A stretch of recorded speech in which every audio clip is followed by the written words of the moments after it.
Moadim l'simcha. I hope you're having a joyful Sukkot, and welcome to my Sukkah. I'm so happy to have you here. I want to share a couple of things about the Sukkah that are really meaningful and that remind us of what it means to celebrate a holiday like this anytime, and certainly this year. So here, I'll give you a little tour.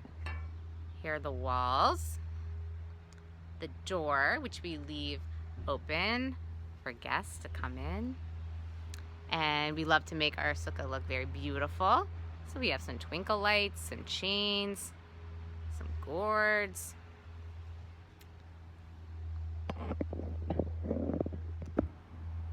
So glad to have you here. So you may have noticed, and you can see even above my head, that the roof is not solid on a sukkah. And in fact, while it might be nicer on rainy nights, we're not allowed to have a solid roof, but rather the roof is supposed to let more shadow through than light. Now, why would we build a roof that way? It doesn't make sense. I think that on Sukkot, a time where we're really meant to try to make the best of a fragile situation, like the Israelites did when they were wandering through the desert, that we're taught to recognize that we need to look extra hard for the light. And when we feel like we're surrounded by shadows, that we have to appreciate the light that can peek through and sometimes really look hard for it. It is really relevant right now where we feel some darkness a lot, and we can look for that light and let that bring joy to our lives. It is also a commandment to welcome guests to the sukkah, ushpizin, as we call them in Aramaic, and you are my ushpizin in this video. And traditionally we call on our ancestors to come and visit us and to spend time with us and bring holiness and a sense of connectedness to our past into our sukkah. Not the easiest time in the world to have guests. You need to sit a certain way, cover up, not cover up, depending on what's happening, and limit how many. But it only takes one, right, to not be alone.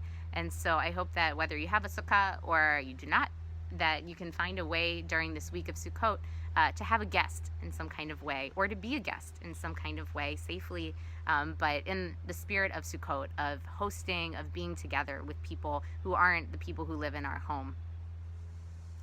And last, we have some, besides the roof that needs to be made of natural materials, this is a holiday that really connects us with nature, and we shake a lulav, and we hold the etrog, and I wish you could smell this etrog, but even from here it's so fragrant, and the lulav here, it's so fresh and green, and it's kind of a relief.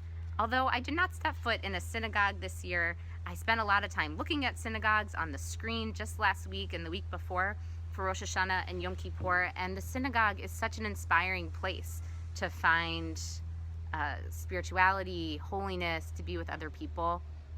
And then we're told 5 days later after Yom Kippur, get outside and find your spirituality there. And for those of you for whom synagogue is not your thing, or it is in small doses, but nature is really where you connect, this is really your holiday. You celebrate this holiday perhaps all year long in your spiritual life.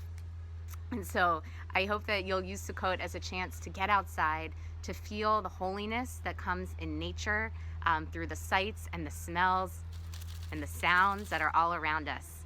Wishing you a wonderful, joyful Sukkot.